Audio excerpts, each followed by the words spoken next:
Bueno, sin duda precisar que el día de ayer en la comparecencia del secretario de Educación, pues se cumplió el objetivo que se había planteado, que había sido aprobado primero en el Pleno y luego en la segunda comisión, a efecto de que viniera específicamente a aclarar la supuesta confusión, o confusión si la queremos decir así, sobre la suspensión de la evaluación que estaba contemplada, la primera que se desarrolló el pasado fin de semana, 20, 21 y 22 de este mes. Después de 4 horas y posicionamiento de cada una de las bancadas partidarias, de 3 rondas de preguntas y respuestas, pues creemos que debe haber quedado satisfecha pues, las dudas que podamos haber tenido los legisladores. Sin embargo, entendemos que compañeros de la bancada de Acción Nacional siguen persistentes en el tema, como si quisieran con esto subsanar los deficientes resultados que el próximo pasado 7 de junio alcanzara este partido. Y lo que ellos en principio definían como que era una estrategia de carácter electoral, resulta que hoy la están asumiendo ellos como tal, más en función de que están en proceso de relevo de su dirigencia nacional y que sin duda en la evaluación que deben haber hecho al interior de su partido, pues las cuentas no les salieron y prácticamente estamos de nueva cuenta un año de volver a ir a las urnas en prácticamente 12 estados de la República al relevo de gobiernos estatales, alcaldías y diputaciones locales. Por eso llama la atención la intransigencia y la persistencia tanto del senador Juan Carlos Romero Hicks como de Javier Lozano, que con una debilidad de memoria histórica quieren hacer pasar desapercibido sus muy recientes 12 años de gobierno, que como todos sabemos fueron del 2000 al 2012, y donde prácticamente no se reflejó en esta docena ninguna mejora ni ningún proyecto de carácter educativo que haya tenido sensibilidad social y que haya logrado penetrar en la conciencia magisterial y en la conciencia ciudadana. Por eso, sin duda, venimos de nueva cuenta ante ustedes, ante los medios, a dejar bien clara la posición de nuestro partido. Nosotros estaremos permanentemente en la búsqueda de fortalecer a la escuela pública de calidad, a la excelencia académica, al mejoramiento de las condiciones de los trabajadores de la educación, a que pueda fortalecerse la infraestructura educativa, porque la reforma educativa no es solo la evaluación. La reforma educativa representa el poder llegar a todos los rincones del país con aulas verdaderamente equipadas, con maestros actualizados y profesionalmente preparados. Y parece que queda de lado, y también lo comento, que esta primera evaluación que se acaba de llevar a cabo el próximo pasado fin de semana, prácticamente con ella desaparece el sistema nacional escalafonario. Por lo tanto, no habrá ningún puesto directivo en el sector magisterial público que no se ha ganado a través de examen de oposición o de evaluación. Esto parece dejarse de lado y seguimos en la idea de que la evaluación pues no tuvo, como ayer lo dijeron las autoridades del INE, no tuvo ningún contratiempo. Las fechas se están cumpliendo en tiempo y forma y se van a cumplir. También pretenden adherir, y aquí el compañero David Pechín habrá de fortalecer este esquema, el asunto de carácter político magisterial que se vive en 3 estados de la República. Sin duda es un conflicto que se tiene que atender, que se tiene que sentar a la mesa del diálogo y los acuerdos. Sin duda no estamos de acuerdo, y lo hemos precisado en varias ocasiones nuestra bancada, con que se violente pues nuestros derechos o nuestras leyes. Si está sucediendo así, se tendrá que proceder en consecuencia, pero el diálogo siempre deberá estar abierto. Pareciera de que el compañero Pechina pudiera ampliar algunas cosas. Yo preciso y dejo muy claro, no hay problema en ninguna parte del proceso de evaluación educativa. Todavía más, la Corte ayer definió que no hay ningún carácter punitivo que pudiera llevar a los compañeros maestros a ser sancionados con la pérdida de su empleo. Y por supuesto, no le dio el favor, en este caso, a la Coordinadora Nacional de Trabajadores de Educación en sus planteamientos o en su controversia que habían establecido. Yo, por lo pronto, en primera instancia, sería lo que pudiera agregar. Solo para redondear y para poder pasar a sus cuestionamientos, lo que nosotros queremos precisar es el reconocer al secretario de Educación en una comparecencia abierta, libre, en donde se abordaron todos los cuestionamientos de todas las fuerzas políticas, el no compartir, en el insistir, en seguir teniendo un juego mediático en un proceso educativo que mucho ha costado al país, de una reforma que este gobierno sí se atrevió a llevar a cabo, a diferencia de los últimos 12 años, donde hubo una complacencia con un modelo educativo mediocre, que nunca pensó en la calidad educativa, y que no se vale que hoy, de ese espectro que es un bien de todos los mexicanos, que es la calidad educativa, se insista mediáticamente para pretender un golpeteo político pidiendo renuncias o ampliar comparecencias, cuando ha venido aquí estrictamente el titular de la Función Educativa Federal, que es el señor secretario Emilio Choifet.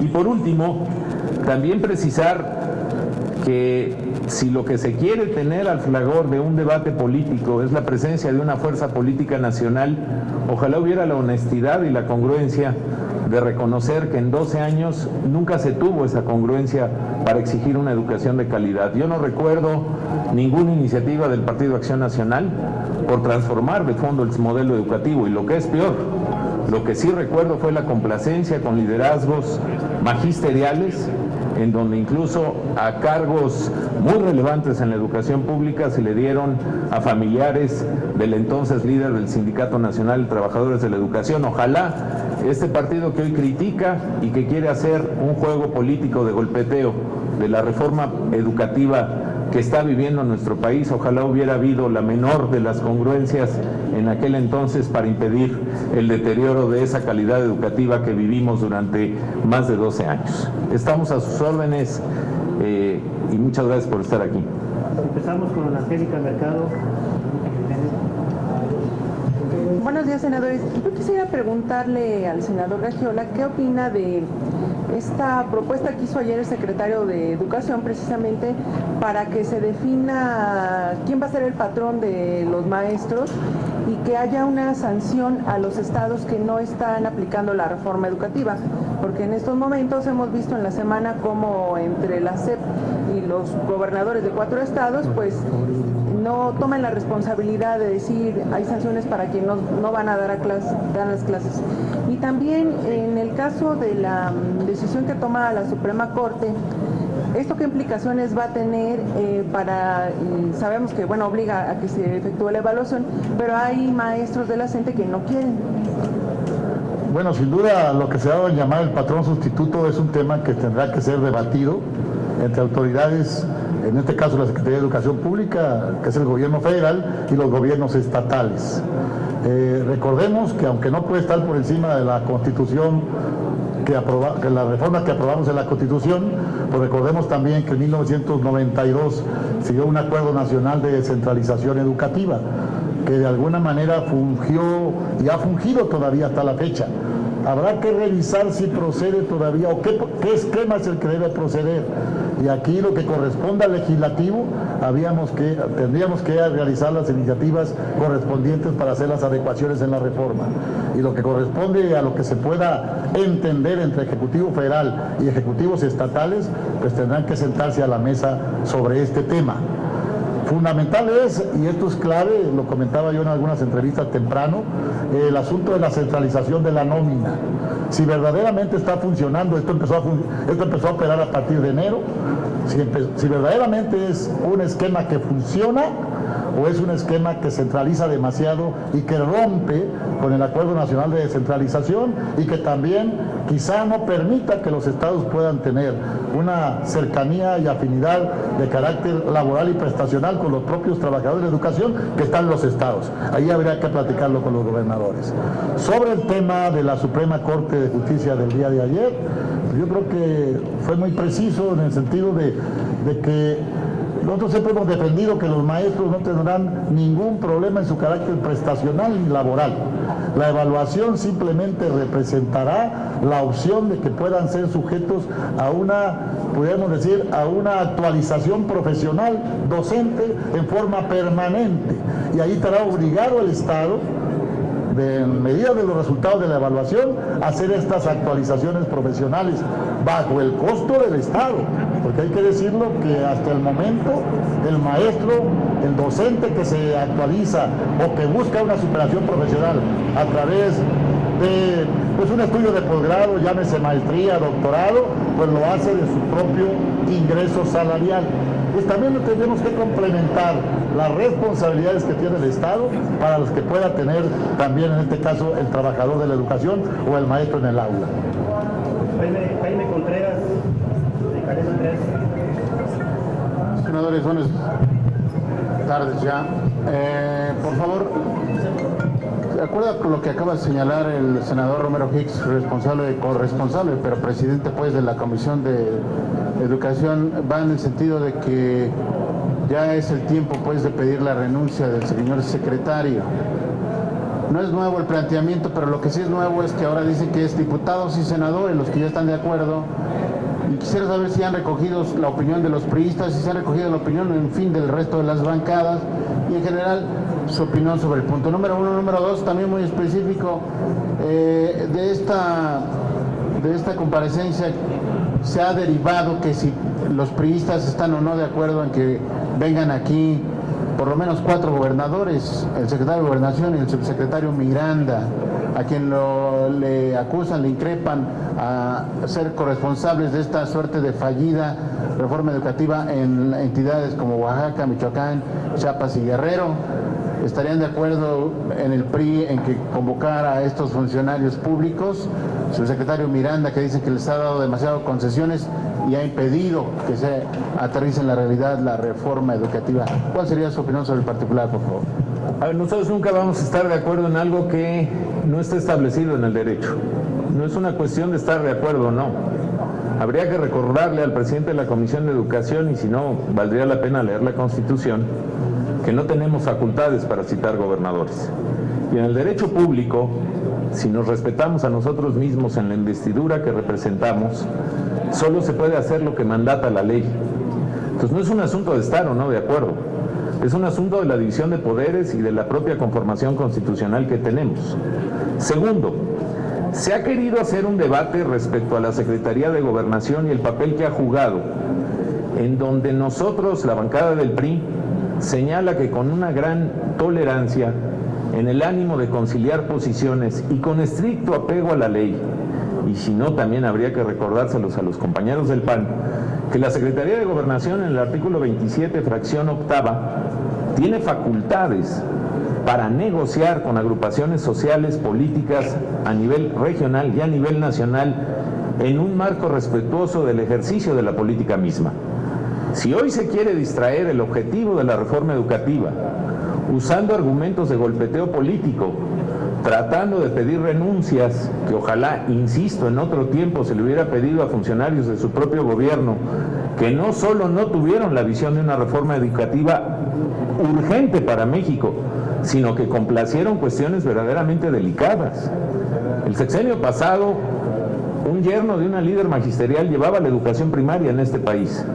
En aquel entonces no hubo la menor crítica, y hoy critican después de una gran visión de una reforma de la que fueron parte, que es evidente que después del proceso electoral lo utilizan como una bandera, tal vez para esconder los pleitos internos del Partido Acción Nacional.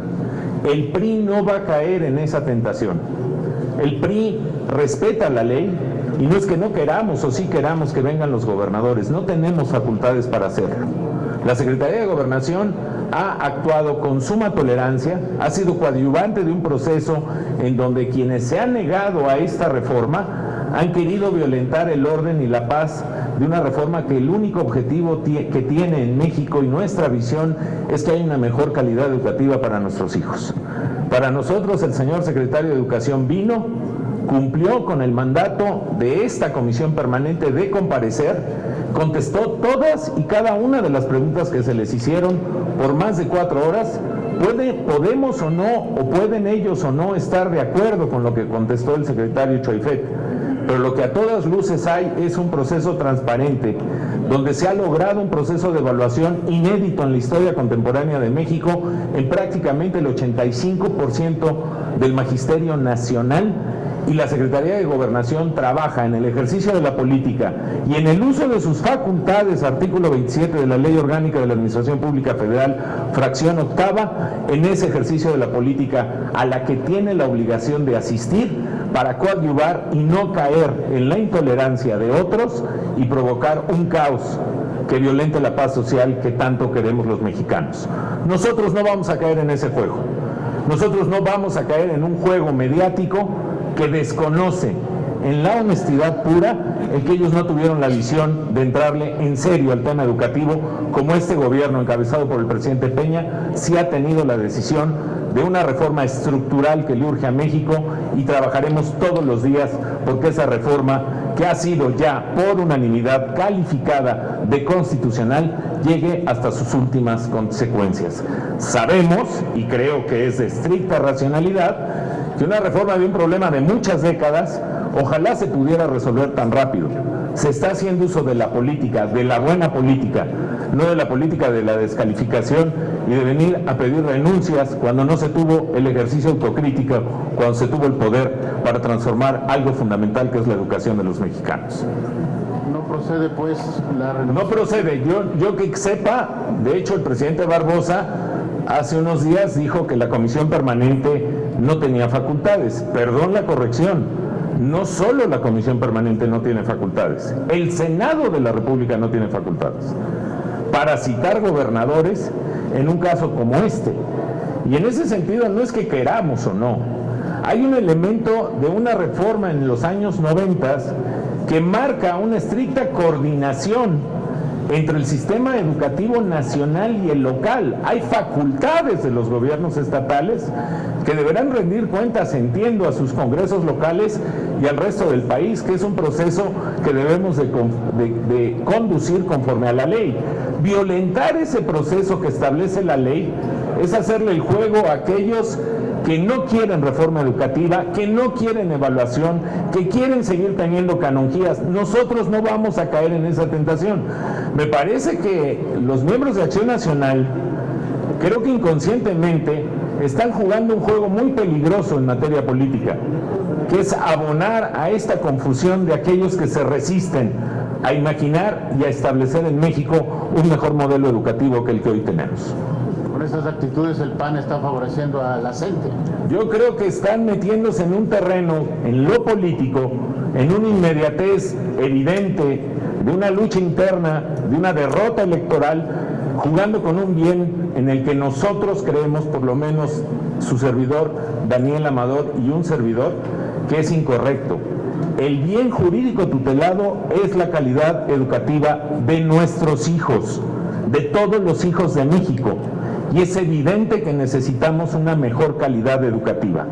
Abonar a un golpeteo político, inventar facultades donde no las hay, distraer el objetivo fundamental que es abordar a la evaluación y a la calidad educativa, nos parece un despropósito y es un juego en el que nosotros no vamos a caer. La última pregunta, Diana Espinosa, de Canal del Congreso. Senadores, muy buenas tardes. Si me lo permiten, yo quisiera preguntarles en otro tema. Gracias. Muchas gracias. Muy buenos días o tardes ya. Si me lo permiten, yo quisiera preguntarles ya en otro tema. Se recorta de nueva cuenta la expectativa del crecimiento económico de aquí del país. ¿Cuál es la opinión precisamente que esto les merece? El PAN insiste en que la solución sería echar para atrás esta reforma fiscal aprobada por el Congreso de la Unión y nada más confirmadísimo ya, nula la posibilidad de un periodo extraordinario en este periodo de receso. Gracias. A ver, la primera yo con mucho gusto Bueno, déjame contestarle la última. Yo no sé si es nula o no es nula. Ese es el acuerdo político que pueden conformar las fuerzas políticas si tenemos materia y avances en los dictámenes pendientes de diferentes asignaturas que siguen estando en este Congreso, pese a una legislatura que ha sido altamente productiva. Me parece que a nadie en lo individual le corresponde determinar si hay periodo extraordinario o no lo hay. Los coordinadores parlamentarios están platicando, están viendo el contexto, venimos de un proceso electoral que continúa con diferentes procesos ya en diferentes áreas de la competencia jurisdiccional de los tribunales y del propio Instituto Nacional Electoral. Y yo confío que los que representan a cada fuerza política puedan concluir si hay condiciones para un periodo extraordinario o no. La respuesta es, hay que esperar. Está claro quiénes lo están exhortando. A mí me llama mucho la atención, por ejemplo, que hace poco Javier Lozano de Acción Nacional exhortó para sacar la ley FICREA. Yo les recuerdo que la ley FICREA se pudo haber votado aquí, y no se votó por un contexto electoral, la cuestión del Tribunal Electoral Federal. Ese fue el argumento del PAN. Ahora, si hay prisa, no la hubo hace menos de 2 meses que pudiéramos haber tenido esa ley. Yo sí entiendo la urgencia del caso, pero lo que no se vale es argumentar de lo que no se pudo sacar por propia voluntad. Entonces, más allá del inmediatismo, lo que en el PRI queremos es ser serios. Nuestro coordinador, el senador Emilio Gamboa, está valorando, está trabajando con las diferentes fuerzas políticas para encontrar la materia que pudiera haber acuerdo en comisiones para poderlos tener los dictámenes correspondientes y poder llevar a pleno, en su caso, una posible periodo extraordinario. Hay quien opina que no, en eso se está y habrá que estar atentos a la evolución de los acontecimientos. Y el segundo tema es el tema del contexto económico. A ver, sí, y lamentablemente yo creo que las malas noticias del crecimiento económico no son para México, son para el mundo. Y México no es una isla.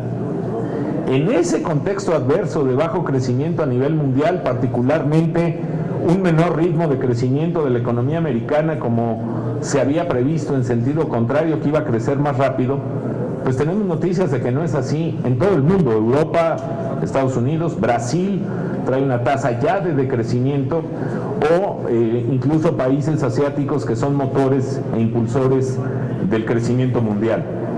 Hay una afectación a México, es obvio. Está a revisión las tasas de interés por la Reserva Federal de los Estados Unidos, que tiene un efecto directo en un país que su balanza comercial con Estados Unidos es más o menos del 80%.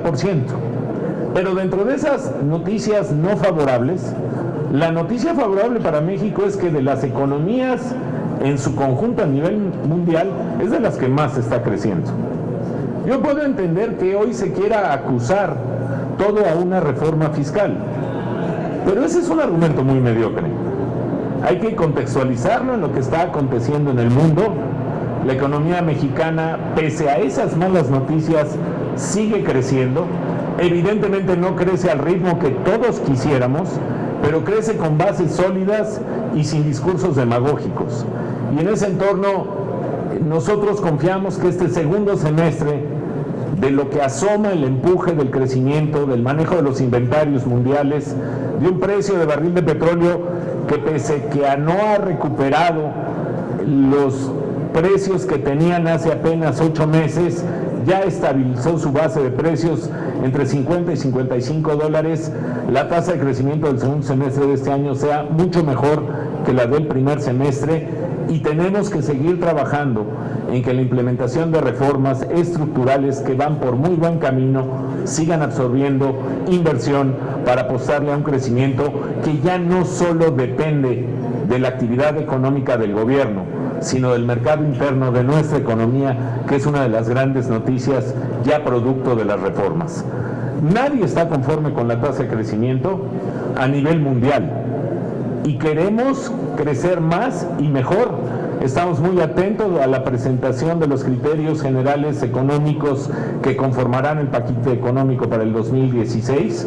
Se habla ya de un programa de estímulos que tanto la Secretaría de Hacienda, como la Consejo Coordinador Empresarial están trabajando para encontrar un paquete de estímulos que impulse de manera más acelerada la demanda agregada del mercado interno, lo cual puede generar un mejor entorno, no solo el segundo semestre de este año, sino el del año que entra. Muchas gracias.